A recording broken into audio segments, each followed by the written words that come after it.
In this video, I want to explain how I'm using various ESRI products to manage my drone operations. I've been using GIS extensively for a number of years.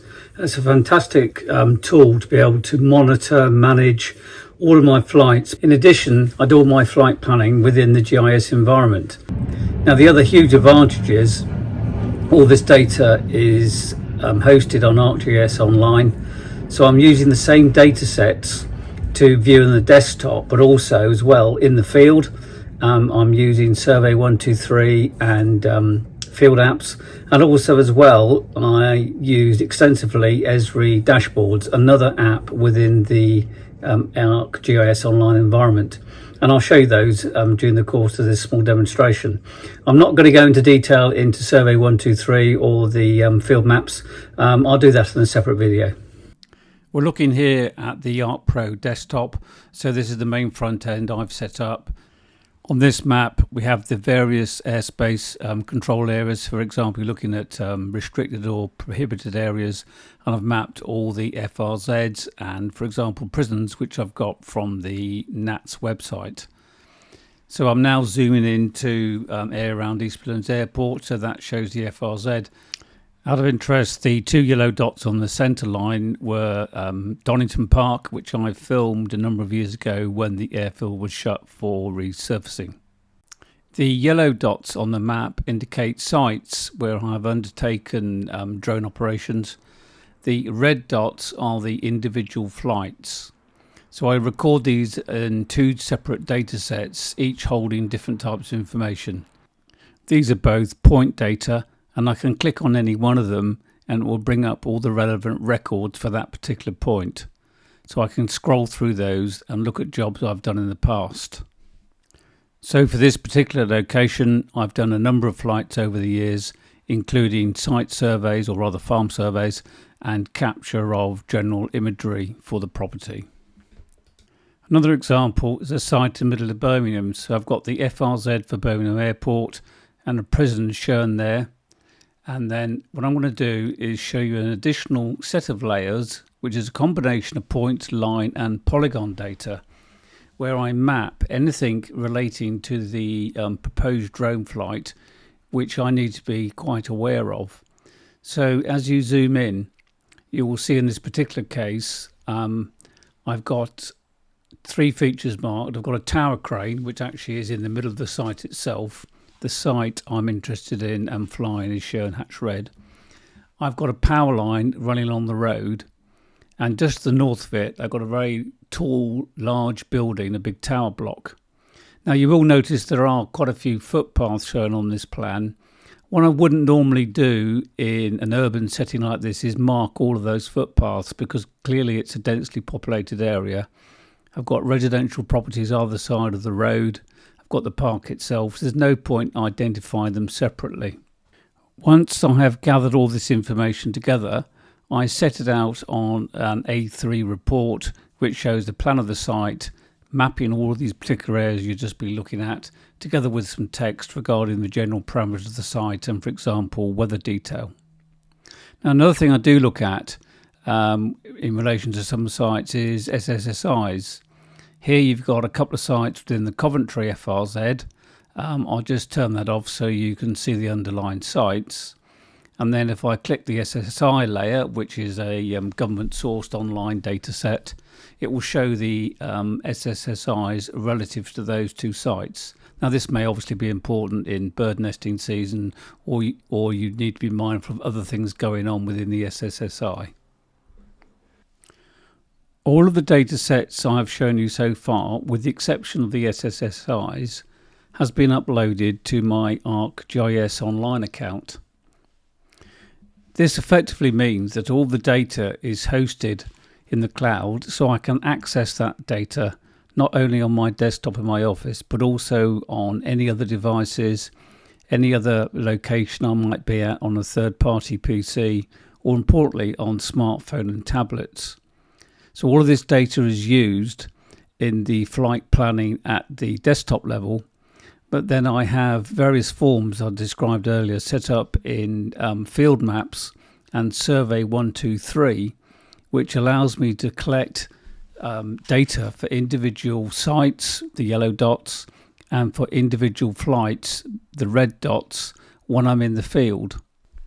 So this is the field maps application. So I'm at a particular location with the blue dot. I add the plus sign to update that point, enter a site name, and then the job number. The job number is unique to every job.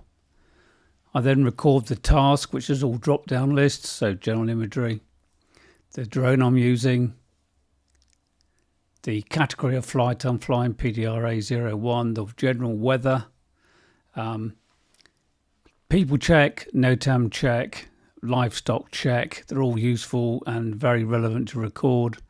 The time, actually that records date and time, although date's only displayed there.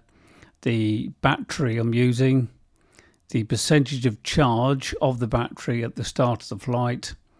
If known, I record temperature and volts. When the drone has landed, I'll record the percentage of charge remaining, press done, and then submit. The data is then uploaded to ArcGIS Online, so I can access it from my desktop or smart device. The last thing I want to show you is dashboards. This is an app which sits within ArcGIS Online. It is one of my most used tools. I use this for all sorts of applications, and in particular regard to drones. It allows me to analyse flights. Now in this particular case I'm showing the number of flights and there's data relating to which drones I've used. I've also got other dashboards which show a lot of financial data. So in the centre you've got a map. It's the same map as I showed you earlier on with the yellow and red dots. The bright green is the total number of total number of sites I've flown at since setting up this data. And the UAV flights, I've done 732 since June of last year when I started to record data in this particular application. On the left hand side, I've got 3 pie charts. So I've broken them up job by task. So the bright yellow, for example, is the construction updates, which I do a lot of. The second one down is the income by task, and you'll see that the yellow area pie decreases with the blue area being site surveys dramatically increasing.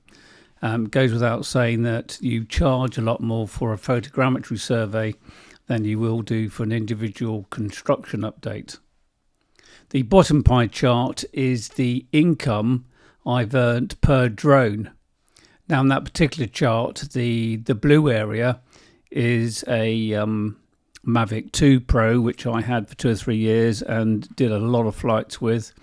And then the pink area is Phantom 4 Pros, with the other drones making up the other sectors. Now over time those blue and pink areas are going to reduce. Both of those drones are now retired, so the Mavic 3 Pro will increase dramatically.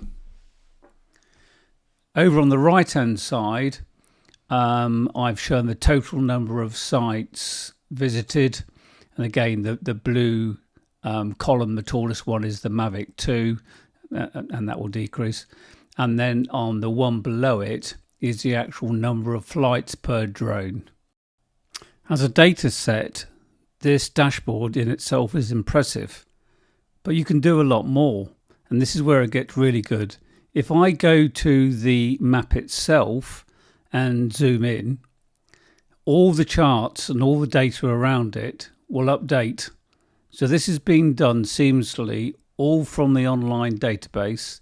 So as I zoom in, it's changing the jobs by task, the income, how many sites are visited. It's all completely dynamic. So right from data entry, from my desktop to pre-planning to data in the field, I've got all that information stored, which I can then analyse to any amount I need. I hope this gives you an overview of how I'm managing UAV data.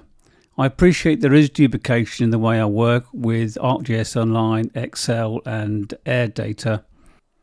However, with a combination of manual checklists and these data sets I'm building through online field data in field maps and Survey 123, I'm collecting all the data I think I need to safely and effectively manage all of my drone operations.